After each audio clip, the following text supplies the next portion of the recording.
Boa tarde, pessoal. Desculpa o atraso aí, esse negócio de tecnologia é meio complicado, né? Os slides estão na nuvem, não deu certo, o Google me gerou uma URL enorme, não conseguimos digitar, o Bitly falhou. Agora loguei na minha conta do Google e vamos ver, daqui a pouco os slides devem estar por aí. E até isso é engraçado que tem a ver com o que eu vou falar aqui hoje. O tema é Shell Script. Deixa eu me apresentar primeiro, né? Eu trabalho com Shell Script desde 97, quando eu trabalhava na Conectiva, a saudosa Conectiva, que fazia o Linux aqui no Brasil, anos atrás. Sou escritor, escrevi livros sobre Shell Script, sobre expressões regulares, quem gosta desses assuntos. E o que tem a ver o Shell moderno? O que seria isso? Vou contar uma historinha primeiro. Lá em 97, quando eu trabalhava na Conectiva, a minha primeira função lá foi ser sysadmin, ou instalar servidor, que era o que a gente chamava na época, né? Pegar o que era instalar um servidor naquela época. Pegar uma maquininha, um PCzão empoeirado, bota em cima da mesa, liga o teclado, liga o monitor, pega o CDzinho do Conectiva, do Linux, do Debian, enfim, whatever. Coloca o CDzinho, instala o Linux, aí compila o kernel, instala os pacotes RPM, o pacote Debian que você quer, configura os arquivinhos na mão, edita os arquivinhos.conf, inicia o serviço, pronto, fiz um servidor de e-mail, fiz um servidor web. Isso você cuidava desse servidor depois, isso era ser administrador de sistemas naquela época, 97, há quase 20 anos atrás. E para passar os slides daí, como é que faz? Tem um negocinho, não? Tá, pode passar, por favor, então.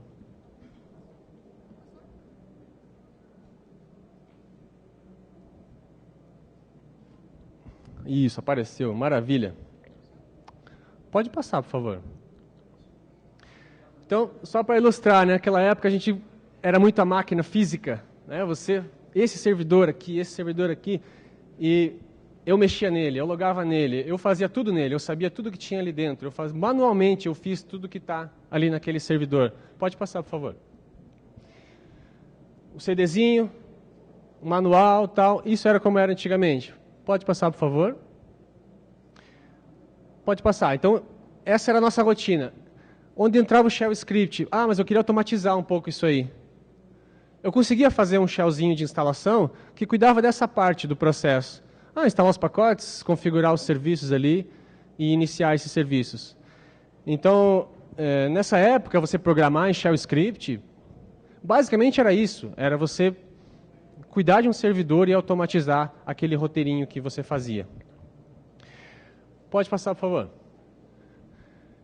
Nesse meio tempo, pula 20 anos, eu saí da área de administrador de sistemas, fui para a programação e perdi as ondas que tiveram de máquina virtual, de cloud, de Docker. Não vi nada disso passar, só acompanhei de longe, vendo as notícias no BR Linux e tal. Pode passar, por favor? Então, coloquei algumas coisas só. Hoje, não existe mais esse negócio do sysadmin com a maquininha local ali. Hoje está tudo na nuvem, está tudo remoto. O servidor ele é descartável. Ele tem que poder subir e morrer da mesma forma várias vezes. Então, o que aconteceu? Há 8 meses atrás, eu comecei a trabalhar numa startup. E lá, eu sou funcionário público de Joinville e trabalho na prefeitura. Prefeitura, vocês já imaginam, não tem cloud. A prefeitura ainda está na década passada, digamos, em termos de infraestrutura. Tudo é local, servidor e tal. E na startup é o total oposto, né? 100% Amazon, 100% nuvem, não tem nenhum servidor local, não tem nenhum CDzinho do Linux lá. Tipo, como é que pode? Que absurdo. Mas as coisas hoje são assim.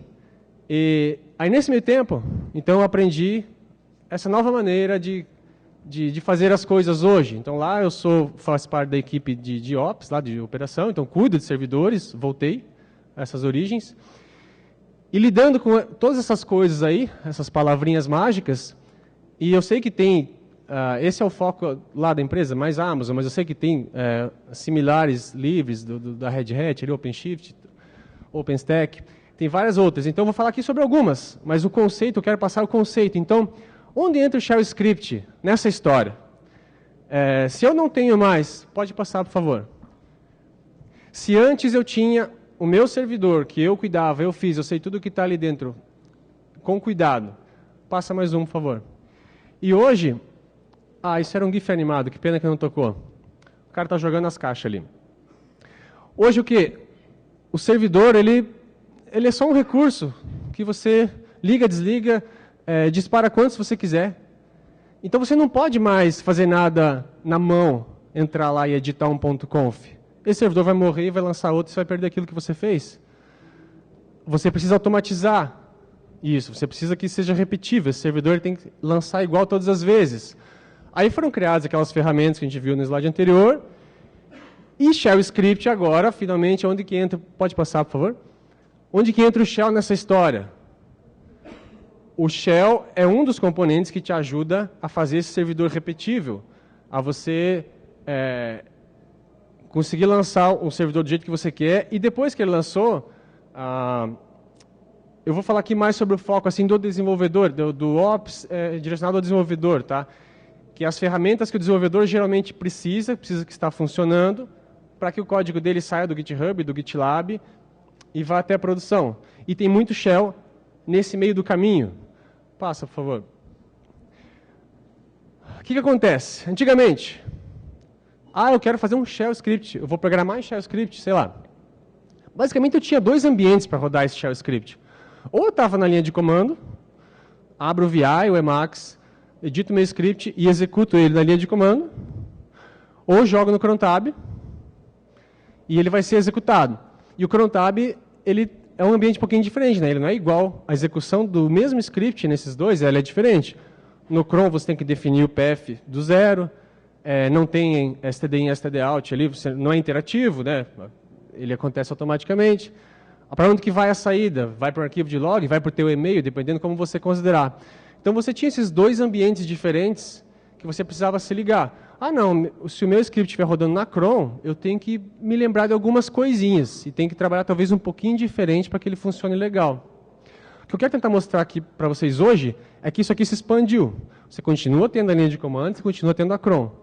Mas você hoje programa em Shell Script dentro de ferramentas livres, de ferramentas proprietárias, de serviços, e mesmo às vezes sem perceber, você está programando em Shell Script no arquivo YML, num arquivo de configuração, e cada um desses ambientes tem suas próprias pegadinhas, seu próprio ambiente, como ele funciona, que você tem que conhecer antes de conseguir programar legal em Shell ali. Vou mostrar alguns, tá? Tem vários, mas alguns que eu estou mais familiarizado. O Git, por exemplo. Eu esqueci de fazer uma pergunta no começo. Quem aqui já programa em Shell? Quem já fez Shell Script? Legal. Só para saber. Show de bola. O Git, por exemplo. Git, quem usa Git aqui? Você faz um commit, um push, enfim, você está usando o Git. Você pode configurar alguns hooks, que são scripts que são executados automaticamente. Na cron, você executa num determinado horário, e os gits do hook, eles são executados, esses scripts, eles são executados quando? Quando acontece alguma coisa no teu repositório.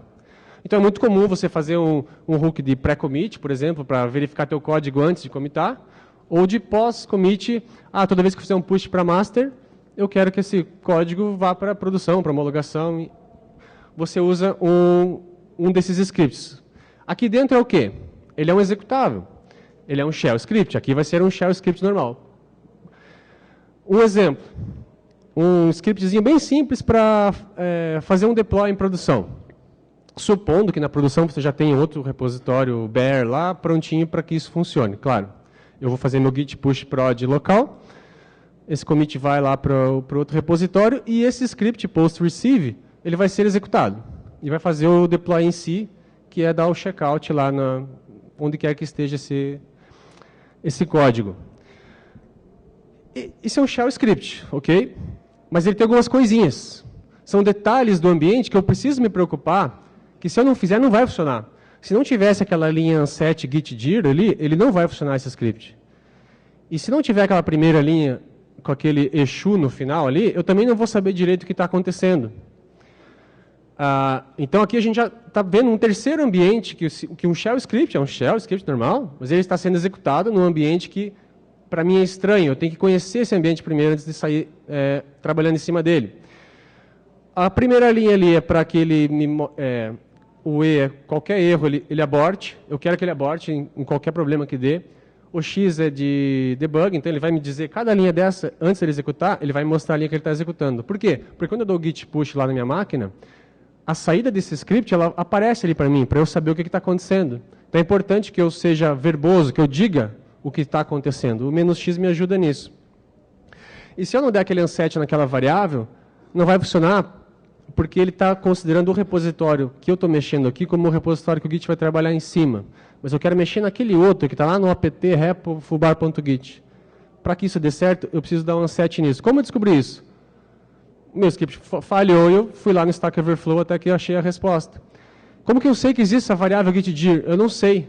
Esse é o ambiente de execução do hook. Não é o mesmo ambiente que eu estou executando a minha shell. Ele é um outro ambiente. Esse ambiente, será que é bash? Será que é shell? Não sei. Quais as variáveis de ambiente desse ambiente?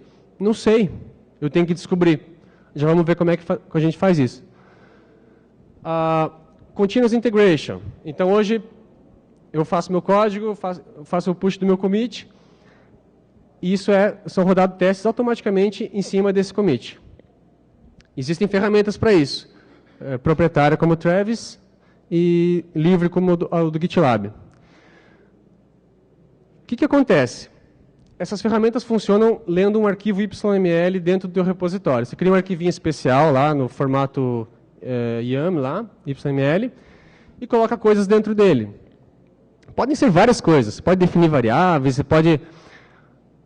Eu peguei só um pedacinho aqui, olha só, before install e script. São duas seções diferentes, e dentro tem um array, com aqueles hífenzinhos, e tem algumas coisas ali. O que são essas coisas? Shell script. Eu estou editando um arquivo de configuração, YML, mas eu estou colocando comandos shell ali dentro. Eu estou fazendo um script. Eu estou definindo uma variável, eu estou baixando alguma coisa de uma URL, dando permissão de execução, e estou movendo para uma outra pasta. Isso é um script. Novamente, onde isso vai executar? Não faço a menor ideia. Será que é no Ubuntu, é no Debian, é dentro do Docker? Não sei, eu só sei que eu quero que isso aqui execute. Quais são as variáveis desse ambiente? Eu tenho restrições nesse ambiente? Como eu descubro isso? Em geral, a documentação não é muito boa nisso. Você tem que dar comandos para descobrir. Como eu entrei nesse mundinho aqui, que é o mundinho do Travis, eu sei que é um Linux, e eu estou dizendo que é Bash. Então eu sei que é Bash, pelo menos. Qual a versão do Bash? Não sei. E o script ali embaixo é a mesma coisa. Mais dois comandos. Então aqui eu tenho, digamos, a gente está vendo dois shell scripts numa mesma configuração, que vão ser executados num servidor remoto que eu não sei qual que é. E eu só sei que deve funcionar isso aí. Então a nossa programação em script hoje, ela tem um pouco de incerteza. Por isso é importante você programar de maneira mais defensiva. Será que é Bash 1, 2, 3, 4? Se for Bash 2, eu não vou poder usar array. Ou será que é um Bash mais restrito? Então, eu tenho maneiras de programar de maneira mais conservadora para evitar que meu script quebre lá na máquina remota. Se eu testar na minha máquina esses comandos, eu vou copiar e colar, vai funcionar, porque na minha máquina tudo funciona. Pode passar, por favor. Aqui é só para dar um destaque que é shell mesmo, tá? Eu estou definindo uma variável, eu estou usando essa variável. Essas linhas, elas não são independentes, elas estão rodando no mesmo ambiente. Então, o que eu defino numa linha, eu posso usar na outra. Só para deixar claro que isso aqui é um shell rodando no ambiente, que eu desconheço. No GitLab é a mesma coisa. Eu tenho também um arquivo YML, que é uma configuração, e eu defino coisas. Esse aqui, por exemplo, eu tenho uma task lá que é code lint, para ver se meu código está ok. Isso aqui é para um projeto em PHP. Eu quero saber se meu meu código PHP está legal, não tem nenhum problema. Tudo que está em verde ali é um script em shell. Também, da mesma forma que o anterior. Só que nesse eu coloquei alguns comandos, esses primeiros comandos, eles não têm nada a ver com o code lint. Não tem nada a ver com o meu código PHP. Mas são comandos exploratórios. Que no primeiro momento que eu quero fazer isso aqui funcionar, eu tenho que saber o horário, que máquina que é, que Linux que é isso aqui. Dá um name-a, ele vai te dizer. O comando env, essencial, vai me listar todas as variáveis do ambiente. Então aqui eu descubro que quando eu estou dentro desse CI do GitLab, eu tenho um monte de variáveis de ambiente que ele setou para mim e eu posso usar no meu script, que nesse caso eu não estou usando. Mas eu tenho o número do build, que é o número único que eu posso usar quando eu for gerar uma imagem Docker ou algo assim. Então com esse comando env eu descubro que variáveis estão disponíveis. Será que o path está definido? Qual que é o usuário que roda isso aí? Né? É uma máquina remota, eu não sei nem que usuário que vai rodar esse script. Então, com o comando env, eu descubro tudo isso. Ele vai me listar as variáveis do ambiente e eu começo, beleza, então eu já sei mais ou menos que Linux que eu estou, o que tem à minha disposição. E eu poderia colocar outros ali também, ver quais pacotes estão instalados, enfim. Até que isso funcione, você vai dando esses comandinhos exploratórios para você tentar descobrir esse teu ambiente, aonde que eu estou pisando. O resto é script, tá? Entra na pasta, faz alguma coisa, sai da pasta e vai. Os comandos aqui não importa, tá? O que importa é só o conceito. O unit test também. Vou passar mais um. Mais uma vez aqui é só para dar um destaque na variável de ambiente, que nós vamos falar um pouquinho ali mais para frente. Eu estou executando o comando php unit, mas antes eu estou passando uma variável de ambiente para ele. Isso também funciona nesse ambiente estranho aqui, e o script vai receber essa variável, além de todas as que ele já recebeu. Pode passar. Mais um, Puppet, provisionamento. Então, a gente estava falando de servidor, pode passar, servidores, né, repetíveis. Eu preciso de uma ferramenta de provisionamento, Puppet, Ansible, Chef, tem várias. Essas ferramentas, dentre várias coisas que você pode dizer lá, você também pode executar, comando exec nesse caso, um shell, um comando, alguma coisa. Tá? Poderia ser mais de um comando, com ponto e vírgula. Aqui eu entrei no modo shell, digamos. Eu estou lá no Puppet, defino várias coisas, mas aqui eu entrei no modo shell. Estou executando um shell script. Então, um comando, redireciona para um arquivo. E aqui já é uma coisa um pouco... Mesma coisa. Esse comando vai ser executado no meu servidor. Então, pelo menos eu sei aonde que vai ser executado esse comando. Mas quem vai executar ele é o Puppet. E como é que o Puppet faz isso? Ele chama o bash, ele executa diretamente como uma chamada de POSIX, de sistema. Sabe? Eu não tenho essas informações. Eu programo meio cegamente. Eu estou fazendo um script que eu não sei direito se vai dar certo. Geralmente eu vou testar e vou ver se vai funcionar. E aqui acontece algumas coisas interessantes. Como eu estou programando em shell, dentro de uma ferramenta que tem seus próprios idiomas, sua própria maneira de agir, esse é um shell, no caso, por exemplo, o primeiro ali. O comando shell que eu quero executar é o que está em amarelo. Mas ele tem uns condicionais embaixo.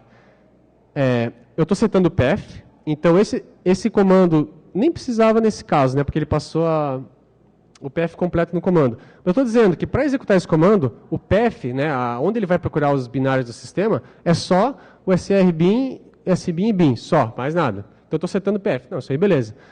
E unless, ou seja, só execute esse comando se esse outro comando, então shell de novo, esse outro comando que eu passar não for true, não der certo, digamos. Então, que legal, então eu consigo eu poderia implementar essa lógica em shell, fazer um if em shell, mas o Puppet me dá mecanismos para eu fazer isso de outra maneira, talvez mais fácil de ler, ou ali embaixo. Eu estou dizendo que esse outro comando, o creates ali do meio, cria um var tmp myfile. Se esse arquivo já existir, esse comando não vai rodar. Então, mais uma vez, é um if. Aí você tem que entender o Puppet, o funcionamento dele, e essas ferramentinhas, para que o teu comando que você quer executar no teu servidor remoto funcione. Então, mais um exemplo de estou programando em shell, mas eu preciso saber várias coisas além para que esse troço funcione direito. Jenkins, mais uma ferramentinha que bastante gente usa. Esse eu só botei um screenshot. No Jenkins, é uma interface web. Então, a gente já viu o Git, a gente já viu editar um YML, o Puppet é um arquivo no formato dele, tem a DSL dele. Agora é um outro. Dentro do Jenkins, aonde você programa em Shell? Dentro de um text area do HTML, sem sintaxe highlight, nada. A versão 2 agora até veio, né, sintaxe highlight, mas eu acho isso absurdo. Mas tipo, ó, eu estou programando em Shell dentro de um text area no browser, sem testar, sem nada, sem checar a sintaxe. Mas é a mesma coisa. Aquilo ali é o Shell Script. Ali dentro tem comandos Shell. E mais uma vez, que ambiente isso vai ser executado? Em qual servidor? É dentro de um Docker? É dentro do Linux normal? Quais as variáveis de ambiente que eu tenho disponíveis nesse meu shellzinho? Eu posso criar argumentos para esse job? O Jenkins, para quem não conhece, ele é um cron tab bombado. Eu defino, né, em termos simples, eu defino um job, um script, eu quero rodar esse script que eu criei ali embaixo. Eu posso dizer para ele rodar determinado horário, ou eu posso dizer, não, é manual. Eu aperto um botão que vai dizer roda esse script. Eu também posso dizer, na telinha aperte um botão, eu quero que o usuário ainda dê mais alguns argumentos lá, especifique qual o nome do projeto, enfim, argumentos para esse script. Então, quando eu crio esses argumentos dentro do Jenkins, na interface gráfica dele lá, essas variáveis, esses argumentos que eu criei, também estão disponíveis como variáveis de ambiente, aonde esse script vai rodar. Então, eu não consigo testar isso local. No meu ambiente, na minha máquina, não tem essas variáveis. Não é o mesmo ambiente. Mas eu tenho que saber e confio que quando isso aqui rodar, lá, vai ter essas variáveis de ambiente disponíveis. E eu uso ela dentro do meu script. O que torna bem mais difícil de você testar esse tipo de coisa na tua máquina. Você acaba testando direto na ferramenta, tentativa e erro, uma hora funciona, beleza, passa para frente.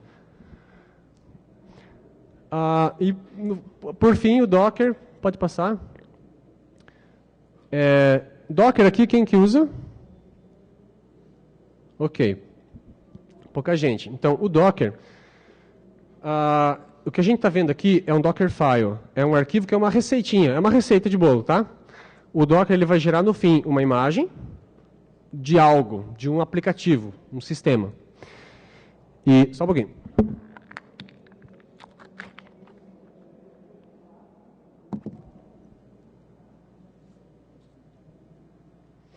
E aqui é a receita dessa imagem. Eu estou dizendo, a partir de uma imagem do Debian, você vai fazer alguns comandos, vai instalar o curl nessa máquina com a apt-get install, vai copiar alguma coisa, os arquivos do meu aplicativo para essa pasta /pp, vai setar algumas variáveis de ambiente, e no final vai ser a execução disso, dessa imagem resultante. É uma receita, tá? Só que isso aqui é shell script. Não parece, mas isso aqui é um shell script. Quer ver? Passa para o próximo, por favor. Mais um. Então, a linha run, o comando run, a configuração run, executa um comando diretamente. Então, aqui eu estou dizendo um comando, o mesmo que eu digitaria na linha de comando. Posso conectar vários comandos com e-comercial, com ponto e vírgula. Posso fazer o que eu quiser. Então, aqui são comandos executados em sequência. Como se eu estivesse dentro de um script. Posso ter vários runs. Então, comandos, beleza. Pode passar. Isso aqui são coisas do Docker, tá? Copy workdir. Mas o que é isso? Passa mais um, por favor. Isso é a mesma coisa que eu fazer esses dois comandinhos em shell. É a mesma coisa, tá? Eu só estou dizendo de um jeito diferente. Mas o que eu fiz? Eu entrei lá, defini uma variável Debian não sei o quê, dei um run apt-get, sequencial. Em seguida, eu copiei alguma coisa, dei um cp, depois eu dei um cd, entrei numa outra pasta, eu estou fazendo um script, eu estou programando em shell, só que usando a linguagem do Docker lá. E mais uma vez, no ambiente dele, do jeito dele de fazer as coisas. Certas coisas não funcionam aí. Eu defini várias variáveis numa mesma linha, igual eu consigo na linha de comando do shell, e se essa variável aqui depende da primeira, aqui não vai funcionar, no shell funciona, no Dockerfile não funciona. Então tem pegadinhas que você só vai descobrir usando, que é shell, mas tem coisinhas que não funcionam. Pode passar. Então assim também, pode ir passando, tá? Variáveis, estou definindo variáveis, mesma coisa, só dizendo de uma maneira diferente. E o final, que é um pouco mais chatinho de entender, esse negócio do entry point e o CMD do Docker, mas eu estou definindo duas maneiras diferentes de chamar essa imagem que eu gerei. Com argumentos que eu quero, ou se eu não passar nenhum argumento, ele vai chamar o menos help automaticamente. Então, eu consigo traduzir esse script, esse Dockerfile inteiro, para um único shell script. Eu consigo traduzir. Mas ele é um Dockerfile. Ele é outra coisa. Então, para quem usa Docker, você é acostumado a fazer dessa forma. Mas lembra, você está programando em shell script. Você está usando shell. Pode passar. Tá. Então, foram apenas alguns exemplos, tá? Eu queria trazer para vocês o quê? Alguns exemplos de como a gente hoje programa em shell, às vezes sem saber. Pô, mas eu estava fazendo Dockerfile e nem me liguei que, na verdade, eu estava programando em shell. Pois é. Várias maneiras diferentes de eu programar em shell. Eu preciso agora... Tá. Mas como eu otimizo isso? Então, como deve ser? Como eu devo me portar de programar em shell nesse novo jeito, nessa nova maneira de fazer shell? Algumas diquinhas que eu tenho para dar. Primeira coisa é explorar o ambiente. Tem vários comandos, aqui são exemplos, que você pode colocar lá no YML, no hook do Git, dentro do Jenkins, para você primeiro saber, cara, onde é que eu estou, o que tem aqui, que usuário que roda isso, que grupos esse usuário pertence, que eu tenho permissão no sudo, não tenho, o que eu consigo fazer, até onde eu posso ir nesse ambiente estranho, estrangeiro. Você pode dar esses comandos. Se você estiver dentro do Git, mexendo com repositórios, confere que branch que eu estou, está tudo certo aqui, ou se estiver no Docker, dá um Docker Info, dá um Docker PS, tem mais containers rodando aqui, sabe? Primeiro passo, entope teu script isso aqui para você saber onde é que você está. Aí você começa a programar. Alguns desses eu até deixo, mesmo depois que já funcionou o script, eu deixo, porque às vezes numa execução dá pau no script. E daí é importante você ter essas informações na mão para você poder debugar, para você saber, mas por que deu pau? Será que esse usuário não tem permissão naquela pasta que eu estava tentando fazer alguma coisa? Então te ajuda nesse momento. Outra coisa que eu acho legal, essa é uma dica até geral de shell, mas eu acho especialmente importante quando você está lidando com esses scripts de automação. Eu poderia fazer esse script inteiro em 4 linhas, nesse exemplo. 4 linhas que chamam o Docker, uma atrás da outra.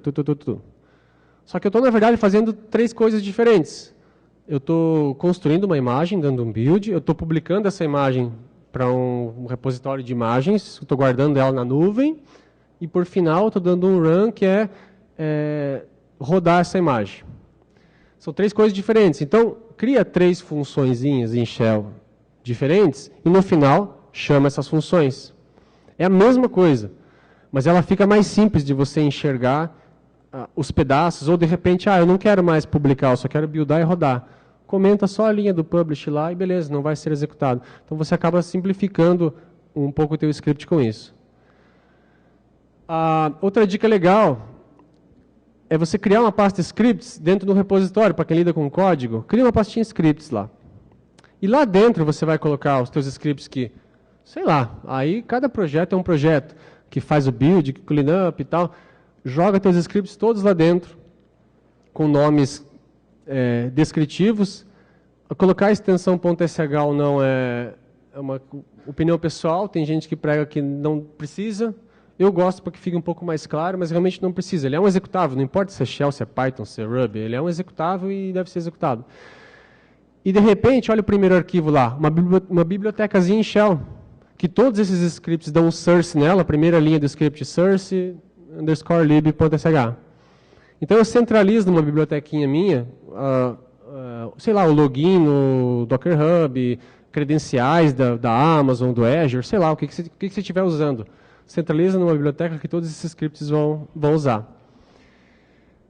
E aquilo que eu já comentei antes, não, desculpa, eu comentei numa outra conversa que eu estava tendo, estou confundindo as coisas já. Shell, programar em Shell, pode ser BinSH, pode ser Bash, pode ser KSH, pode ser ZSH, tudo é Shell, mas são incompatíveis entre si. 10? Então,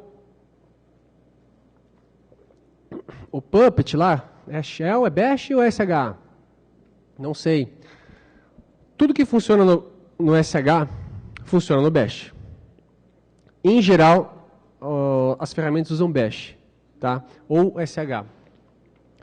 Então, você ter essa atitude mais defensiva de programar em SH, em POSIX, BIM-SH, as coisas mais, então, eu não vou usar um monte de coisa que eu acho que vários de vocês usam. Array, por exemplo, em Shell, não, você não pode usar. Array não é compatível com o BIM-SH original, lá da década de 70, que está até hoje aí.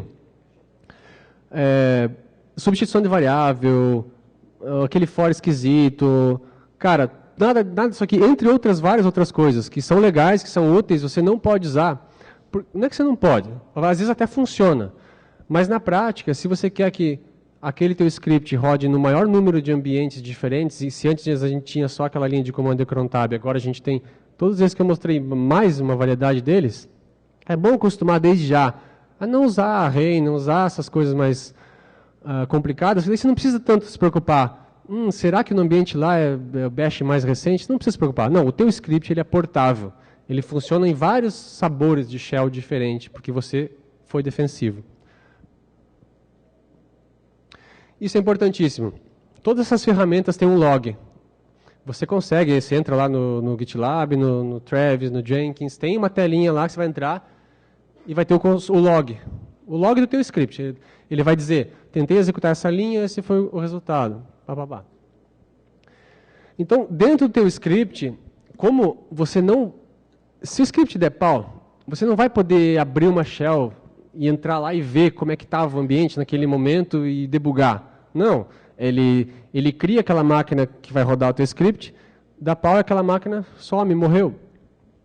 Então, o teu script já tem que prever isso e já dá as informações que você vai precisar se isso der problema. Se eu vou fazer algo, eu coloco um eco dizendo o que eu vou fazer, porque ele vai aparecer na linha de log lá, vai fazer tal coisa. Se eu ver que deu pau logo depois, eu já tenho uma ideia. Ah, tá, deu pau na hora de fazer o backup. Então é ali que está o problema no meu script.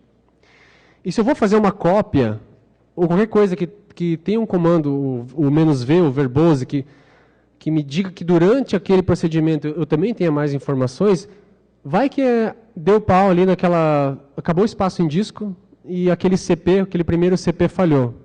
E é importante para mim saber quais arquivos ele conseguiu copiar e quais não. Se você não colocar o "-v", você não vai saber. Ele vai dizer, deu erro no CP. Colocou o "-v", ele vai mostrar por linha todos que eles estão copiando e você vai saber exatamente qual foi o último que deu certo antes de dar o erro. E colocar a data também, em geral as ferramentas têm, mas se não tiver, coloca a data, até para você ter uma ideia, quando começou, quando terminou. Como a gente está falando, a gente fala muito de variáveis de ambiente, tá? É importante que dentro do teu script, coloca as tuas variáveis em minúsculo, sempre. E só deixa maiúscula, eu sei que tem gente que adora botar maiúscula para tudo, mas deixa maiúscula só para as variáveis de ambiente. As variáveis que estão no ambiente, que vêm lá, setadas pelo Jenkins, setadas pelo Travis, pela ferramenta, para você saber certinho. Pô, essa variável aqui, só de olhar para ela o nome dela, eu já sei, tá, essa variável Travis, ou SName, ou Build ID, não, ela não é minha, não sou eu que estou definindo ela. Ela já existe no ambiente que esse script está sendo executado. Então, essa padronização ajuda. E conhecer as variáveis do seu ambiente. Então, se eu vou usar o GitLab CI, eu vou na documentação dele, ou vou dar aquele comandinho env, e vou ver quais são todas, aqui é só um pequenino exemplo, tá? São todas as variáveis que esse cara seta no meu ambiente, que são as variáveis que eu vou usar dentro dos meus scripts. Então, é importante você saber quais são elas e o que significa, o que tem dentro de cada uma delas. Outra dica legal, você usar, já que essa maneira de fazer as coisas depende muito de variáveis de ambiente, faça o teu script ser assim também. Você pode fazer a primeira linha ali em vermelho. Eu tenho um script e eu passo argumentos para ele. Lembrando que argumentos posicionais é sempre uma má ideia, tá? Eu faria uma opção de linha de comando, alguma coisa para isso ficar mais robusto, mas só para a gente exemplificar aqui mais fácil. Eu posso fazer da primeira maneira, eu posso fazer da segunda. São equivalentes. A diferença é que na primeira eu tenho que saber a ordem, o que é o primeiro, o que é o segundo, o que é o terceiro. E na segunda, eu estou usando variáveis de ambiente. E dentro do meu script, eu uso variáveis de ambiente diretamente. Eu não preciso fazer um parser para eu saber quais são os argumentos que eu recebi e tal. Não, usa a variável do ambiente. Eu sei que esse script vai receber uma variável chamada branch quando ele for chamado. E eu posso verificar antes. Se não existir a variável branch, existe, já vai embora. Então, você simplifica o teu script confiando, usando também as variáveis do ambiente, em vez de usar opções de linha de comando ou argumentos. E o mais legal aqui, essas ferramentas em geral, esses ambientes novos em geral, eles operam no modo strict, no modo... O que é isso? Qualquer erro que der, teu script tem 20 linhas. Se der normalmente o shell script que se executa na linha de comando, se der um erro na linha 5, ele continua, ele vai para 6. Se deu um CD numa pasta que não existe, tudo bem, esse comando falhou, ele vai para o próximo. E sai executando, ele vai sempre até o final. Nessas ferramentas em geral, o primeiro erro que dá, ela aborta a operação. Então você pode emular isso nos teus próprios scripts, fazer que isso aconteça também. Não, eu quero ser mais estrito, eu quero ter essa experiência nos meus scripts também. O primeiro erro que der, se eu tentei entrar numa pasta e ela não existe, eu já saio do meu script, porque eu não vou mais conseguir fazer o que eu queria fazer naquela pasta, porque eu já não estou mais dentro daquela pasta. Como é que você liga isso? Lá no topo do teu script, você coloca esse set "-e". Então eu estou passando várias opções para o set, "-e", "-u" e "-o pipe fail", que é uma coisa só. Está ali descrito o que faz cada uma delas, mas a ideia é essa. O meu script ele sempre roda no modo estrito, no modo assim, qualquer erro eu vou abortar a operação. Se eu tentar dar um eco numa variável que não existe, vai dar erro, que é outra coisa que em Shell normalmente não dá erro nenhum. Tudo bem, uma variável que não existe, beleza. Pode passar para o próximo, por favor. E só a pegadinha, se você ligar esse modo nos seus scripts, tem vezes que você... Não, tudo bem esse comando falhar. Tudo bem, esse comando especificamente pode falhar. Eu não quero que o script aborte se esse comando der pau. Então você pode botar um pipe true ali no final do comando. Então beleza, esse tudo bem. E se você for referenciar uma variável que pode estar vazia, você tem que fazer aquela magiquinha ali do echo, que está em verde, que essa construção do shell diz, se essa variável não tiver setada, não tiver conteúdo, troque ela expanda ela para o que quer que venha depois do hífen. Como eu não coloquei nada depois do hífen, ela está expandida para uma string vazia. Então, na prática, eu volto o funcionamento como se eu não estivesse usando esse modo estrito. São assim, as duas pegadinhas que tem quando você começa a usar esse modo nos seus scripts. Eu passei a usar isso nos meus scripts, e hoje eu prefiro muito mais que seja assim, tipo, no script é para ir certo do começo ao fim. Qualquer erro que der no meio, eu quero que ele aborte, porque algo deu errado. Eu vou ter que tratar isso no script. Pode passar. E, por fim, ligar o debug. Às vezes você tem teu script, mais uma vez usando variável a chamada ali embaixo, usando variável de ambiente para ligar uma funcionalidade do teu script, em vez de passar um "-v", menos verbose, usa a variável de ambiente, e essa é uma maneira bem fácil de você... Pode passar. Meu tempo já deu, né? Tá, então vamos... Pode passar mais uma. Já está no final mesmo. Além do teu shell, a gente tem ferramentas que hoje, há 20 anos atrás, não eram tão relevantes, e hoje a gente necessita delas. A Shell Check é uma que eu recomendo, quem não conhece ainda. O que ele faz? Varre o teu script e aponta vários erros que você cometeu na hora de escrever esse script. Pode passar? E hoje o JSON é muito importante, você tem que lidar com JSON. Você manda JSON para o web service, você lê JSON do web service, essa ferramentinha JQ, na linha de comando você consegue fazer parsing de arquivos JSON, extrair dados dali de dentro, ou só formatar ele, excelente.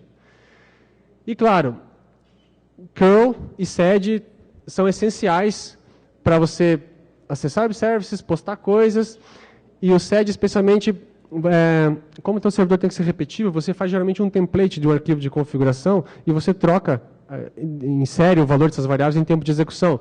O sed é excelente para fazer isso, olha lá, a segunda linha, na terceira. Procure pela linha debug e troque false por true. Estou ligando o debug de algum arquivo de configuração usando o sed. Ou até com o Docker. Eu já tenho um container rodando e... eu tenho um container do WordPress, eu queria ligar o debug, mas só agora, só para esse container, uma coisa rápida. E de repente esse container não tem nem VI, não tem nano, não tem nada instalado, é um container peladão. Usa o sed, Docker exec, usa o sed para trocar um arquivo de configuração no meio, num comandão só. Então, maneiras novas da gente continuar brincando de shell script.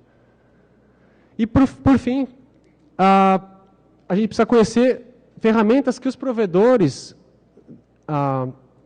de nuvem, eles dão ferramentas próprias. Então, se eu quiser lá na Amazon criar uma máquina, não sei o quê, eu tenho um comando AWS isso, AWS aquilo, pela linha de comando, eu não preciso usar a interface web. Então, eu vou usar isso dentro dos meus scripts também. Se o meu script precisa criar um servidor, configurar, setar um DNS, levantar uma rede, eu faço isso tudo usando o AWS alguma coisa, ou Azure alguma coisa.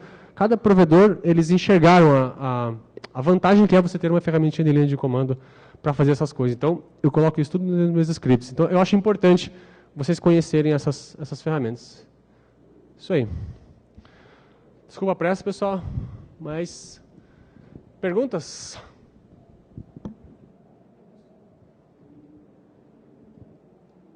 Nós temos 2 perguntas e depois está liberado aqui o microfone para a plateia perguntar algo para o Aurélio, tá? Só levantar o braço que eu chego até vocês.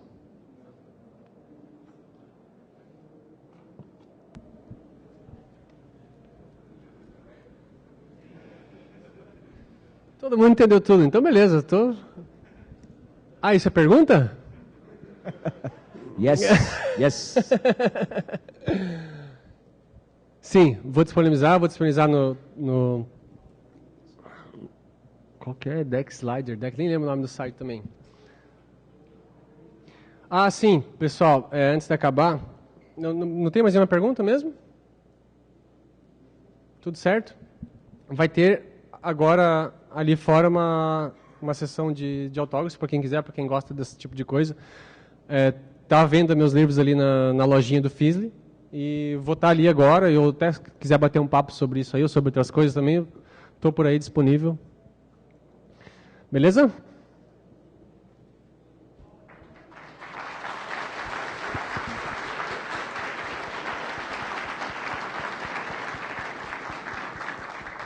Aí quem puder avaliar a palestra usando esse aplicativo aí, a galera agradece. Muito obrigado.